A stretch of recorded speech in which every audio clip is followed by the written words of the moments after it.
some specific frequency to affect the way we behave. It's true. Specific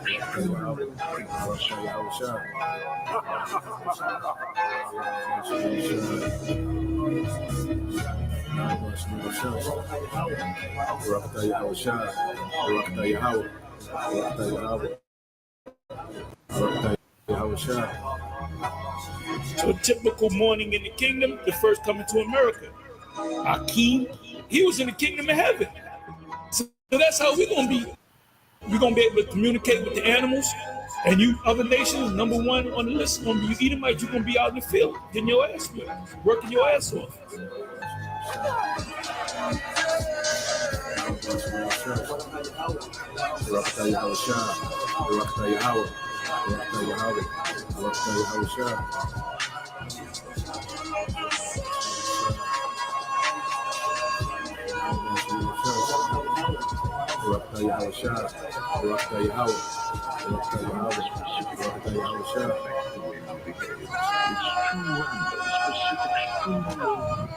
So we're gonna get up in the morning singing. Hey, you're gonna get up, you lay with one of your wives or concubines or whatever. So when we get up in the morning, we're gonna have a smile on our face. That's what Psalm 149 is talking about.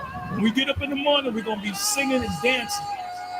We're gonna go to sleep happy, we're gonna get up happy, we're gonna eat happy. Every time we eat some food, it's gonna be good.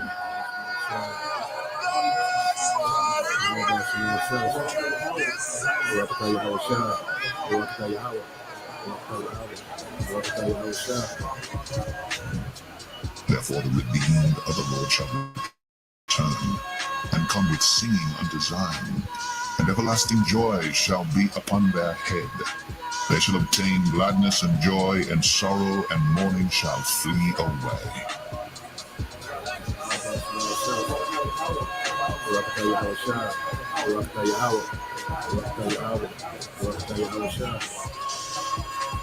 So a typical morning in the kingdom, the first coming to America.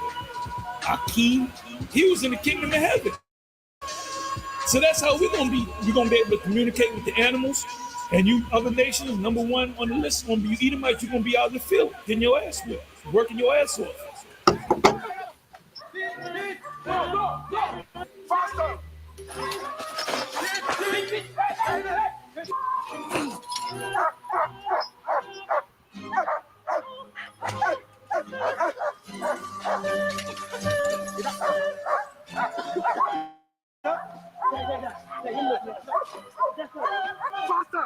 Shut up!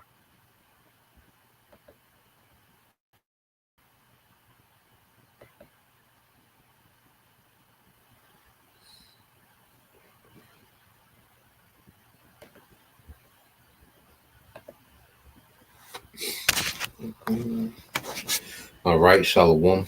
First and foremost, I would like to give all praise and glory unto Yahweh, Bahashim, Yahushua, Bahashim, Kakwadash.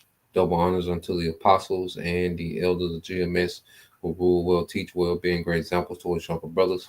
And peace and blessing salutation to the hopeful lake out there pushing his word in truth and in sincerity across the four winds in the name of Yahweh, Bahashim, Yahushua, pushing to get up out of here. Shalom to the hopeful lake, the believers, the listeners whom have came back to the obedience of the scriptures through faith in Yahweh Bashim al-Shai. All right. And what I want to get into today is to continue on in the book of First Kings. All right. We made the chapter 10. All right. We're going to see, how King Solomon's fame, covers the earth. Okay. And this is a prelude, when we read First Kings chapter 10, and we read a lot about King Solomon's rulership is a prelude of the rulership we have to come. All right, on a much, grander scale. Okay, under Yahweh. All right, this is the account also when you have, the famous account from the visit of Queen Sheba. Okay, and Yahweh mentioned that, and we're gonna go into that meaning. Okay, in the New Testament, when it speaks of the Queen of the South, shall rise and come the nation, against this generation. Okay, so let's get into it. First Kings chapter 10. All right, we're reading the NLT. Okay, now when you so First Kings 10:1, it says, when the queen of Sheba heard of Solomon's fame, which brought honor to the name of the Lord, she came to test him with hard questions.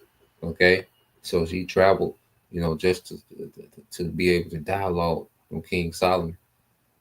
Show you how, precious, King Solomon was in the earth. That they would travel these great extents and make these dangerous journeys, just to have a dialogue, okay, with King Solomon. It says she arrived in Jerusalem with a large group of attendants and a caravan of camels loaded with spices, large quantities of gold, and precious jewels. When she met with Solomon, she talked with him about everything she had on her mind. So she was just venting, and it says Solomon had answers for all her questions. Nothing was too hard for the king to explain to her. When the queen of Sheba realized how very wise Solomon was, and when she saw the palace he had built, the temple, his estates, she was overwhelmed. She was also amazed at the food on his tables, the organization of his officials, and their splendid clothing, the cupbearers, and the burnt offerings Solomon made at the temple to the Lord Yahweh Bashim al Shai. She exclaimed to the king, everything I heard in my country about your achievements and wisdom is true, because she heard of these things before she came, showing you that the fame, Solomon, was, known amongst the known world. Okay. And it says, I didn't believe what was said until I arrived here and saw it with my own eyes. In fact, I had not heard the half of it. Your wisdom and prosperity are far beyond that I was told. So even, everything that she was told didn't measure up to when she was actually there. You see, to this point, she almost fainted, and said she was overwhelmed. In the KJV says her spirit almost left her, when she seen the splendor of King Solomon's kingdom, how it functioned, but the wealth, the wisdom of King Solomon, his officials. Okay. And said she was overwhelmed. She almost fainted. All right. And it was just the fame, okay, of King Solomon. This is why, we're not here in the spirit of clout, because we understand, that through Yahweh Bashim al Shai, when you go here to Zephaniah 3, okay, this is why, the clout and the popularity of this world, all right, it shouldn't move us, because we understand, we're going to be renowned for righteousness, okay, when Yahweh Shai returns. Let's get this in Zephaniah, all right, 3. I'll read into it. All right, read verse 16, and this is the times we in now. It says, Zephaniah 3:16 says, in that day it shall be said to Jerusalem, fear thou not, and to Zion, let not thy hands be slack. The Lord Yahweh Bashim al Shai, thy power in the midst of thee is mighty. He will save, he will rejoice over thee with joy, he will rest in his love, he will joy over thee with singing. And this is us being back in good standings with our power. And this is what we're doing now. What we're doing now is putting us in good standings with our power. Okay. And it's going to lead to us, being placed back in rulership, man, and righteousness forever. It says, I will gather them that are sorrowful for the solemn assembly, who are of thee, to whom the reproach of it was a burden, and it's a burden, in this society, to be associated with, low culture, nigger culture, the stereotypes, of our people that this society has put on us. Ultimately, our people begin to fulfill these stereotypes and act these things out. It's a burden, to be under the rulership of the devil. Okay. But the Lord's finna undo all that. When you read verse 19, it says, behold, at that time I will undo all that afflict thee. And we're seeing the Lord undo this man's kingdom now. Esau's kingdom is being undone right before us, man. Now, and all the stigma that's attached to us in this kingdom is being undone. Okay? And it says, and I will save her that halted, and that her is Israel, beginning with the elect, because for a while we've ceased from being a nation. We're not recognized as Israel in the earth. They're halted. Okay. It says, and gather her that was driven out, and I will get them praise and fame in every land where they have been put to shame. So the Lord is going to give us praise and fame. Okay. In every land that we was put to shame. You see these same lands, these same society, okay, this same earth, that looks at us, as less than human, deadbeat holes, okay, the problem of the earth, the filth of the earth, okay. The Lord's going to raise us up to fame, Let's say we're reading about King Solomon. It's going to be an honor just to be in the presence of an Israelite, Israelite man, okay. It's going to be an honor, okay. So when you go to this word fame, I think it's the same word for name, which is what? Shum. All right. It says a reputation, fame, glory. Okay. Reputation, fame, and glory. So we're going to have a good name in the kingdom. No more, okay, of the stigma, all right, of being niggas, nigga woman, ratchet and, less than. No, that's going to be wiped away. Okay. The Lord's going to take away that reproach. And you keep reading to verse 20 says, at that time will I bring you again. Even in that time I will gather you, for I will make you a name and a praise among all the people of the earth when I turn back your captivity before your eyes, said the Lord Yahweh B'Shem Yahushua. Okay, so Jerusalem is going to become a praise in the earth. Okay, and what does that remind you of when you go to Isaiah 62 and 6? Okay, Isaiah 62 and 6, it says, I have set watchmen upon our walls, O Jerusalem, which shall never hold their peace day nor night, yet ye that make mention of the Lord keep not silence. Okay, so the watchmen have been set up to watch for these prophecies, man, because before, we're made of fame and praise in the earth, there are particular things that have to happen, that we've been tasked to watch. The Lord has tasked his men to watch these prophecies, man. Verse 7, and give him no rest till he establish, until he make Jerusalem a praise in the earth. Okay, so we give the Lord no rest, man. As we, do the works, praying, fasting. Okay, we give the Lord no rest. You see, until Jerusalem is a praise in the earth, man. And that hasn't happened yet, but it's going to happen. All right, let's go here to Isaiah 25 and 8. That's why we're not, concerned about being popular on YouTube. That ain't we want the praise and fame that comes with, all right, being a servant of Yahweh Shah, that comes with being part of the elect, part of being of that, government body. Okay, that's to come. You see, it says Isaiah 25 and 8, he will swallow up death in victory, and the Lord will wipe away tears from off all faces. Okay, and then we're going to be changed at the return of Yahushua. The end of death for Israel. Okay, and the rebuke, all right, of his people shall he take away from off all the earth, for the Lord Yahweh B'Shem Yahushua has spoken it. Okay, so the Lord said he's going to take away that rebuke, from his people, because the condition that we're in, the reason we're attached to these stigmas and all these different things, we have, a bad name in the earth as a people, because of the Lord's anger, and he wanted us to go through this. All right, this is his chastisement. Okay, for the Lord Yahweh Shai, when he comes back, he's going to take all these things away. We're going to be eternal, what it says in Isaiah 60. Okay, this is Isaiah 60, and yep. Look at the 15. It says, whereas Isaiah 16:15, whereas thou hast been forsaken and hated, so that no man went through thee, I will make thee an eternal excellency, a joy of many generations.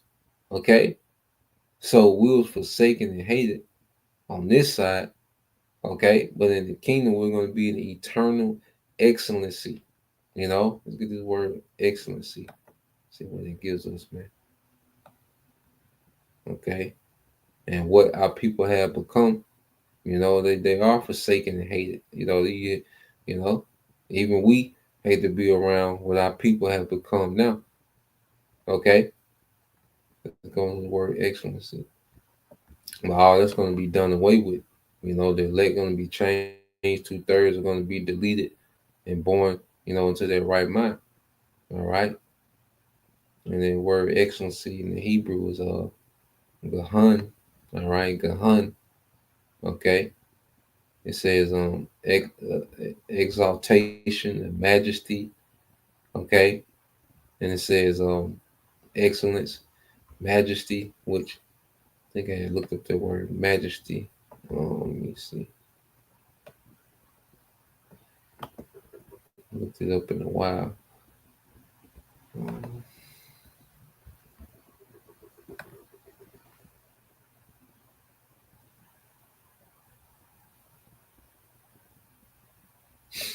let's go here real quick. Just to get this word majesty. Um,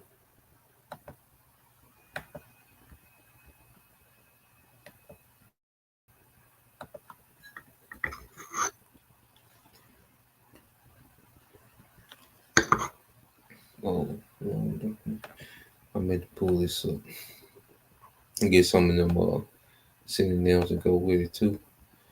So you go to the word majesty. Um,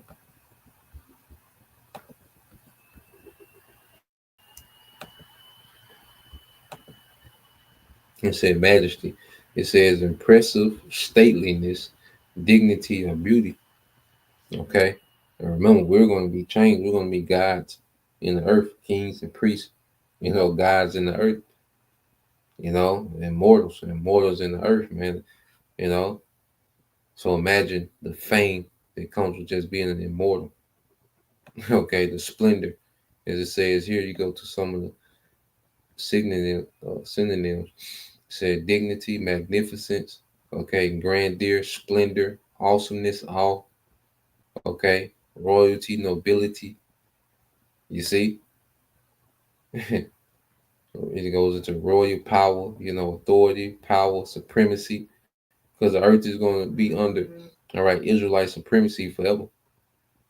Forever. No other nation will have supremacy ever again outside of Israel. Okay, and that's what the Lord is bringing back. That's what Yahweh Shai is bringing back, man. He's going to make his people magnificent in the earth, a splendor.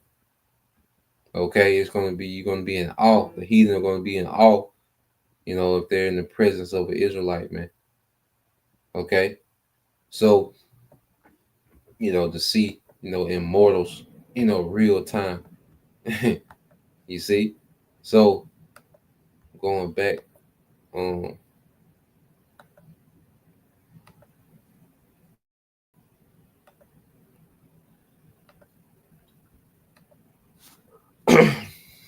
it's First Kings, okay, chapter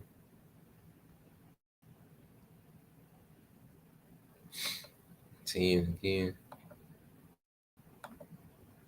Okay, because Queen Sheba, she was in awe. Okay, and it says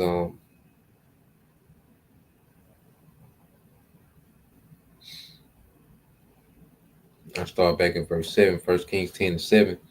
It says, I didn't believe what was said until I arrived here and saw with my own eyes. In fact, I had not heard the half of it. Your wisdom and prosperity are far beyond what I was told.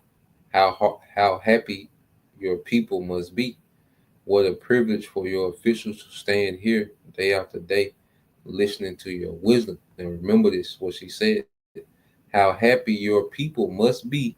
What a privilege for your officials to stand here day after day listening to your wisdom. Praise the Lord, your power. Okay, she said the name of the Lord. She said Yahweh. Okay, because the fame wasn't just, for King Solomon and Israel. Their fame, ultimately for the Heavenly Father, Yahweh. Okay, it says, "Who delights in you and has placed you on the throne of Israel, because the Lord's eternal love for Israel, He has made you king, so you can rule with justice and righteousness." Okay, and we're gonna tap into that as well. But then she said, "How happy your people must be! What a privilege for your officials to stand here day after day, listening to your wisdom." And this is why, when you go here, let's get this in the book of Matthew, chapter 12. All right, going to 42. Get this in KJV.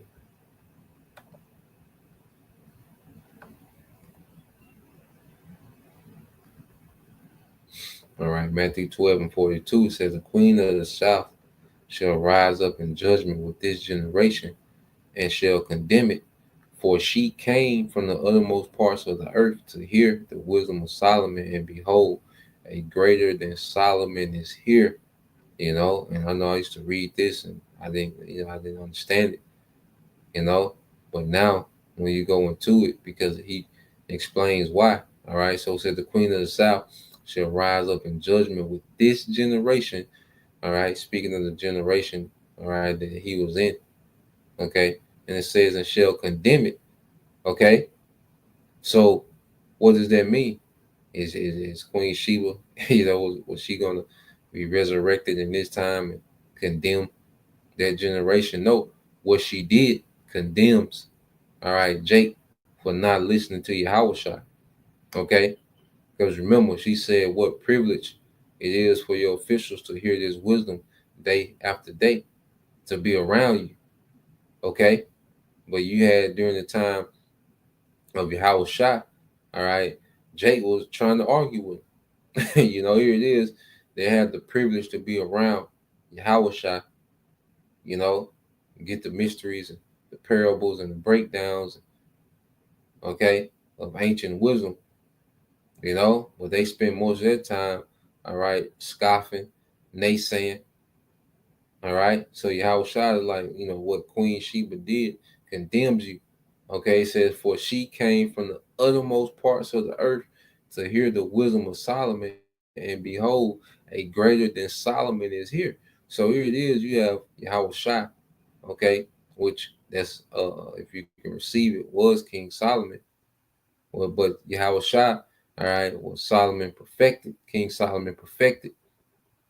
Okay, so it was one greater than Solomon right in the midst of them, and a lot of our people didn't want to hear it, especially the leadership of the time.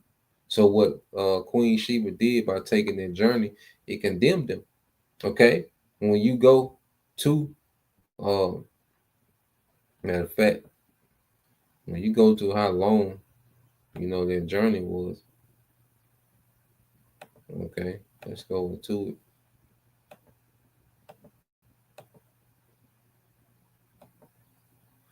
All right, it says the Queen of Sheba's journey to visit King Solomon is said to have taken either 3 years or 7 years, depending on the source. Some accounts suggest that the journey itself normally took 7 years, but she arrived in Jerusalem within 3 years. She traveled with a large entourage and camels carrying spices, gold, and precious stones to test, all right, Solomon's wisdom. Okay, so it took, some sources say 3, some sources say 5. I mean, 7. Okay, so from anywhere between 3 to 7 years, okay, to get to Jerusalem. When she was coming, because she had to go all the way through Saudi Arabia, because she was coming from what they call modern day Yemen. Okay, so she traveled, 3 to 7 years just to hear the wisdom of King Solomon. And here it is. Jake had Yahweh shot right in the midst of them. All right. And what was Jake on? Okay. So that's why you go here. Let's get this word condemn. Okay. Look this word condemn up in the Greek.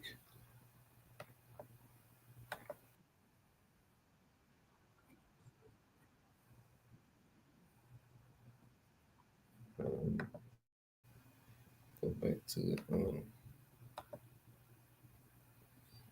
So like, so you look up this word condemn in the Greek. Okay, kata krino. Okay, now when you go into it, it says to condemn, to give judgment against, to judge worthy of punishment. All right, now this the point. It says by one good example to render another's wickedness the more evident and censurable. Okay, so by one good example, Queen Sheba traveling all that way just to hear, all right, the wisdom, all right, of King Solomon. Okay, so what she did renders how wicked Jake was for not trying to hear Yahweh shine. He was right there in the midst of them, and just like today, the prophets have been risen up in the midst of Israel. Okay, so brothers are from the ghettos, the country, college brothers, sports brother, whatever you can think of, business brothers. Brothers are right here in the midst of our people. Okay, every walk of life. All right, and Jake is not hearing it, so you have access to this word on your phone, on your devices. Okay, brothers, teach on the same, mostly in the same spot every week, sometimes multiple times a week. Okay, so here it is. You have, all right, this word so easily accessible to you. Okay, but you denying it. All right, what Queen Sheba did. It was a constant condemnation of Jake rejecting his word as right before him, man. Okay, so that's what it means when the Queen of the South shall rise up in judgment and condemn this generation, because that generation Yahweh Shah was speaking to, they're back. Because how was they moving? When Yahweh Shah was on the scene. Let's get Luke chapter 4 and 17. I'll start at 16. Luke 4 and 16, it says, and when he came to Nazareth, where he had been brought up, and as his custom was, he went into the synagogue on the Sabbath day and stood up for to read. It says, and there was delivered unto him the book of the prophet Isaiah. And when he had opened the book, he found the place where it was written, all right, the Spirit of the Lord is upon me because he have anointed me to preach the gospel. So Yahweh Shah is reading, out of the book of Isaiah. This is what we would consider today Isaiah 61. All right, starting at the top. It said, the Spirit of the Lord is upon me because he have anointed me to preach the gospel to the poor. He have sent me to heal the brokenhearted, to preach deliverance to the captives and recovering of sight to the blind, to set at liberty them that are bruised, to preach the acceptable year. All right, to preach the acceptable year of the Lord. Okay, so he's going into the scriptures. Okay, in the synagogue, it says that he closed the book and he gave it again to the minister and sat down, and all eyes, it says, and the eyes of all of them were in the synagogue were fastened on him, because he was able to remember. He didn't go to any of those schools, that taught you the law, that, you would have to pretty much, it was almost like a college for the scriptures, because you go into it, college really was meant, to teach the Bible. When you go to early colleges, was to get a more thorough understanding of the Bible. But Yahweh Shah didn't go to any of those established, systems of teaching. Okay, but he was able to go to the scrolls and go right to particular points. Like you really had to know the scrolls back then to be able, because they wasn't, it wasn't chapter and verse. It was scrolls written within and without.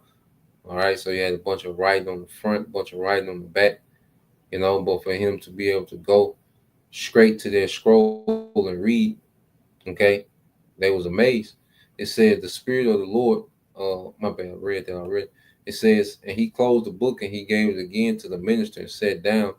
And the eyes of all them were in the synagogue were fastened on him. And he began to say unto them, this day is this scripture fulfilled in your ears. So he's telling him that he's that one. He's him. You see? So he's right in the midst of Jacob. He came to Jacob. Remember, Queen Sheba came to King Solomon. Yahushua came to Jacob. Okay? It says, and all bear him witness and wondered at the gracious words which proceeded out of his mouth. And they said, is this not Joseph's son? So then they began to what? Downplay him. Okay? Well, you have Jake do that today. You see? They begin to downplay Yahushua. And it says, and he began to say, it says that he began to say to them, this day is this scripture fulfilled in your ears, and all bear him witness and wonder at the gracious words which proceeded out of his mouth. And they said, is not this Joseph's son? And he said unto them, you will surely say unto me this proverb, physician, heal thyself. Whatsoever we have done in Capernaum, do also here in thy country. And he said, verily, verily, I say unto you, no prophet is accepted in his own country. Okay? So Yahushua, even amongst the people that he grew up around, he wasn't accepted. Okay? And what Queen Sheba did, traveling years to go see King Solomon. And here it is, Yahushua is right in the midst of them, teaching, doing miracles. All right? And you had our people, they downplayed it, man. Okay? They didn't believe. It says, but I tell you the truth. Many widows were in Israel in the days of Elijah, when the heaven was shut up 3 years and 6 months, when a great famine was throughout all the land. But unto none of them was Elijah sent, save unto Sarepta, a city of Sidon, unto a woman that was a widow. And many lepers were in Israel in the time of Elisha the prophet, and none of them were clean, save in Naaman the Syrian. And all they in the synagogue, when they heard these things, were filled with wrath. They was mad. Okay? And it says, and rose up and thrust him out of the city and led him out unto the brow of the hill whereon their city was built, that they might cast him down headlong. But he passing through them, all right, through the midst of them, went his way. So they were trying to throw him off a cliff. They wanted to destroy him. Okay, and he's in the midst of them doing all these miracles. All right, and Jake just had this mindset like, this ain't the guy. He tried to downplay him, tried to handle him any type of way.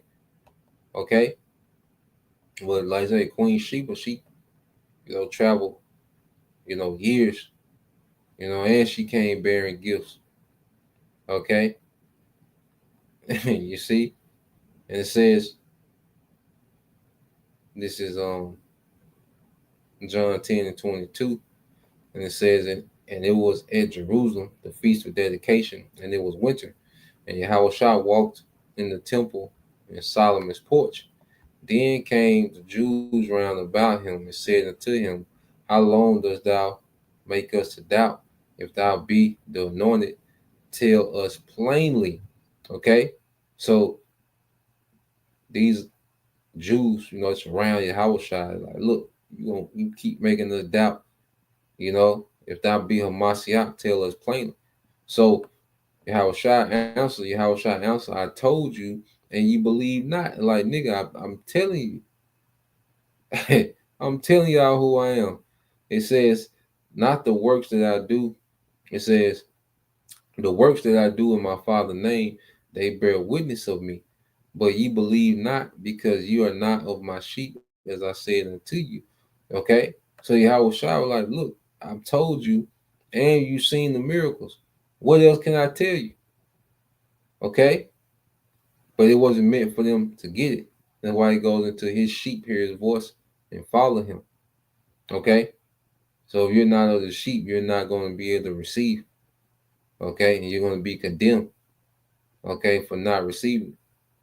Okay, so when you see how Jake, just always trying to handle Yahushua, that's why what Queen Sheba did condemn Jake. The trip she made for King Solomon. Okay, so let's go back to First Kings. There's plenty more examples of Jake. How they were trying to handle Yahushua. Okay, but pray that made sense. Let's go here back to First Kings 10.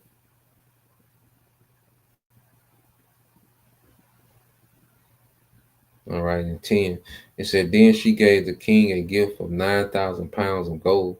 All right, you look that up, it's a little bit over, close to $600 million today in gold. It said, Great quantities of spices and precious jewels. Never again were so many spices brought in as those that Queen of Sheba gave to King Solomon. In addition, okay, a rum ship.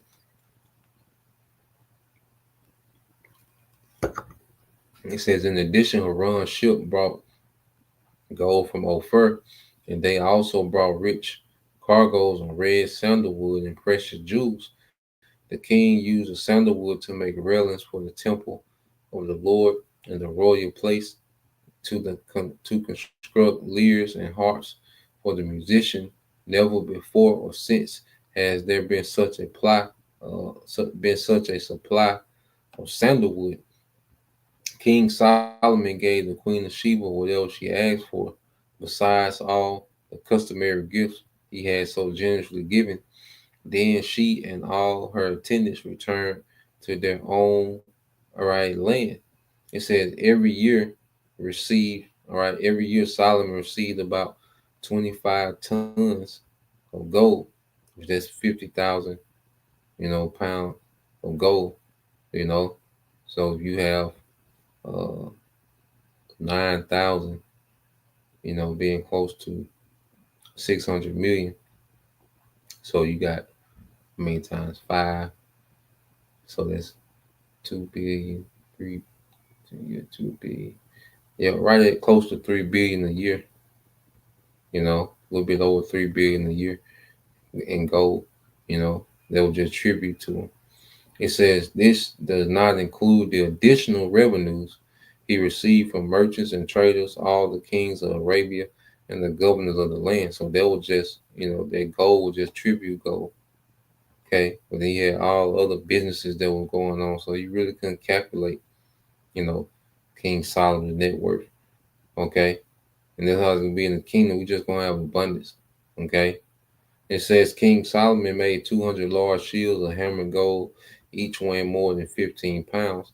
He also made 300 smaller shields of hammered gold, each weighing nearly 4 pounds. The king placed these shields in the palace of the forest, of Lebanon. Then the king made a huge throne decorated with ivory and overlaid with fine gold. The throne had 6 steps and a round back. There were armrests on both sides of the seat, and the figure of the lion stood on each side of the throne. There were also 12 other lions, represent the 12 tribes, one standing on each end of the 6 steps. No other throne in the world could even compare to it, so his throne room, was magnificent. You see? And it says, and all King Solomon's drinking cups were solid gold, as were all the utensils in the palace, of the forest of Lebanon. They said they were not made of silver, for silver was considered worthless in Solomon's days. Man, this is just how much, gold was in Jerusalem at that time. So silver didn't even register, man. Okay, they had abundance of that. It says the king had a fleet of trading ships that sailed with Haran's fleet once every 3 years. The ships returned loaded with gold, ivory, apes, and peacocks. So King Solomon, they was going to America, which, it took, a year and a half to get there and a year and a half, to get back, And it says, so King Solomon became richer and wiser than any other king of the earth. People from every nation came to consult him and to hear the wisdom the Most High had given him. Year after year, everyone who visited brought gifts of silver and gold, clothing, weapons, spices, horses, and mules. Solomon built up a huge force of chariots and horses. He added 1,400 chariots and 12,000 horses. He stationed some of them in chariot cities. So imagine, having 1,400 cars, but he had whole cities just to, park his chariots. Okay, and some near him in Jerusalem. And you read on, and it says, the king made silver as plentiful in Jerusalem as stone, and valued cedar timber. All right, and valuable cedar timber was as common as the sycamore fig trees that grew in the foothills of Judah. Okay, so when you go, okay, and this is what Yahweh Shai is coming to bring. It's abundance, man. Israel just had abundance at this time. So you go here, St. John 10:10, it says, the thief's purpose is to steal and kill and destroy. My purpose is to give them a rich and satisfying life, man. So you see, Yahweh Shai is coming, they hit the play button on the era of King Solomon. Said it's going to be forever, and it's going to even be more abundant. You see, Yahweh Shai is coming with abundance. This current kingdom, all it does is destroy people, man. It takes from you, man. Okay, it takes your energy, it takes your resources, it takes your wisdom. This society does nothing but take. This man steals everything, man. Okay, you can't enjoy the simplicity of day-to-day life in this man's kingdom, man. He destroys and steals and takes away everything, man. Okay, but Yahweh Shai is coming, to bring back abundance in the earth, man, for Israel. Okay, the earth itself, man. All right, let's get this word abundance in the Greek.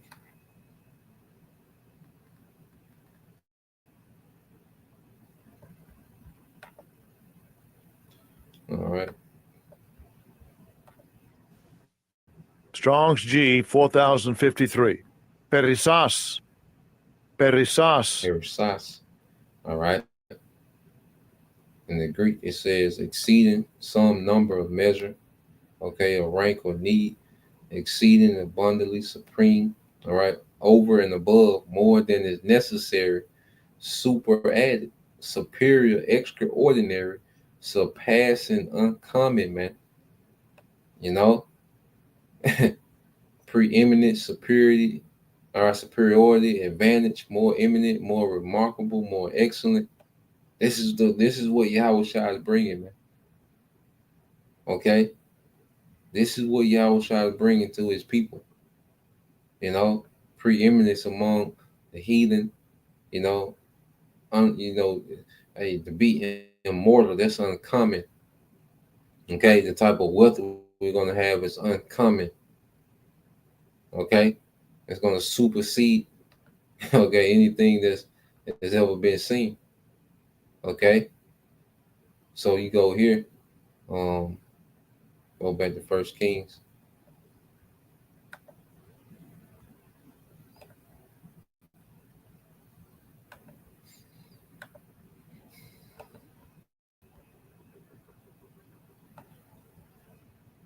It's 1 Kings 10 and 3:27 again. Said the king made silver as plentiful in Jerusalem as stone, and valuable cedar timber was as common as the sycamore fig trees that grew in the foothills of Judah. Solomon's horse was imported from Egypt and from Cilicia. The king's traders acquired them from Cilicia at the standard, at the standard price. At that time, chariots from Egypt could be purchased for 600 pieces of silver and horses for 150 pieces of silver. They were then exported to the kings of the Hittites and the kings of Haram. Okay, So as you can see, King Solomon's fame, just went abroad. Okay. And when you go to let's get this in the GNT. All right, and it's coming back. You see, Yahweh Shai, his reputation, his influence is going to engulf the earth. This is Book of Sirach, chapter 47, verse 12, and this is in the GNT. All right, so this Sirach 47 and 12 in the GNT. It said, David prepared the way well for his son, a wise man to rule after him. There was no war while Solomon was king. The Most High gave him peace on all his borders so that he could build for the Lord a temple which would stand forever. How wise you were, Solomon, when you were young. Your knowledge was like the Nile and flood. Okay, which the Nile would flood, every year. A lot of crops, water, in Egypt, they depended on that flood, but it shows you how King Solomon's wisdom, is just overflowed, all right, in the earth. It says, your influence reached over all the world. Your proverbs and riddles were known everywhere. You were famous everywhere, and people loved you for bringing peace. Okay? Nations around the world held you in admiration for your songs, proverbs, parables, and witty sayings. Okay? It says you gathered silver and gold as if it were tin or lead, all in the name of the Lord, all right, power of Israel. Okay? So, not only King Solomon, but Yahweh, because it was known, because that's why they built a temple to Yahweh. Okay? And all this splendor was coming, from the people of Yahweh, man. All right? And this is how it's going to be in the kingdom. Hey, we're going to be a representation of Yahweh Bashim Shai forever, to be immortals, to have, the wisdom, our wisdom is going to, dominate the earth, because even when you go here, all right, when you go to,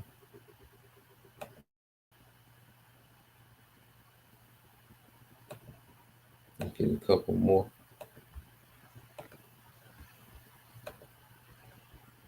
It talked about their influence. Well, when you go to Matthew 19,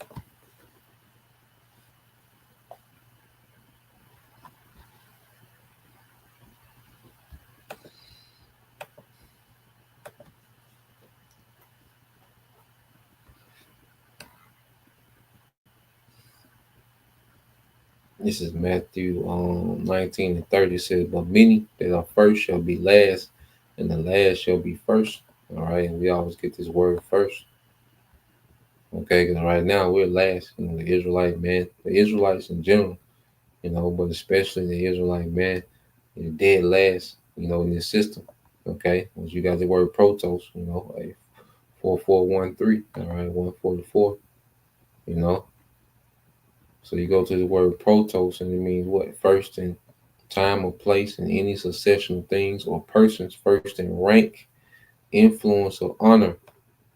Okay, chief. You see, so under Yahweh Shai, the government of Israel is going to have an influence in the earth. Okay, our wisdom, beginning with the law, statutes, and commandments, is going to be the standard. Okay, the government of Israel is going to be the standard of the earth, which these nations will flow to. Okay, now when you go here, all right, and this is after this Third World War, Joel 3 and 18, it says, and it shall come to pass in the day that the mountains shall drop down new wine, and the hills shall flow with milk. And these mountains are the mountains of Israel, the governments of Israel. That new wine is going to be beginning with the law, statutes, and commandments. Okay, and the wisdom that's going to flow through the earth, and that's going to flood the earth. Okay. It says, and it shall come to pass in the day that the mountains shall drop down new wine, and the hills shall flow with milk, and all the rivers of Judah shall flow with waters, and a fountain shall come forth of the house of the Lord, and shall water the valley of Shittim. Okay, well, Shittim is over there, in the Mediterranean and their region over there by Greece, but just shows you that the wisdom and the influence of Israel is going to overflow the earth again, man, in righteousness. Okay, you see that the mountain's going to drop down this new wine. Okay, so that was the point. Just want to go into it. All right, dealing with First Kings chapter 10. Okay, so we're gonna continue on. Lord will, you brothers. All right, and you sisters edified. So we're gonna continue on. I got a few more things to watch. So a little bit later on, this morning, brothers, we get into that World War III update. There's a lot going on. So just putting the pieces together and going to where we at. Where things stand. America entering the war, then peace treaties and this and that, and we're gonna get into it. And everything is happening exactly, how we need to happen. So Lord will, you brothers and you sisters edified. Till next time, say Shalom. Call me Ashala, Baba, Baba, soon. Shalom.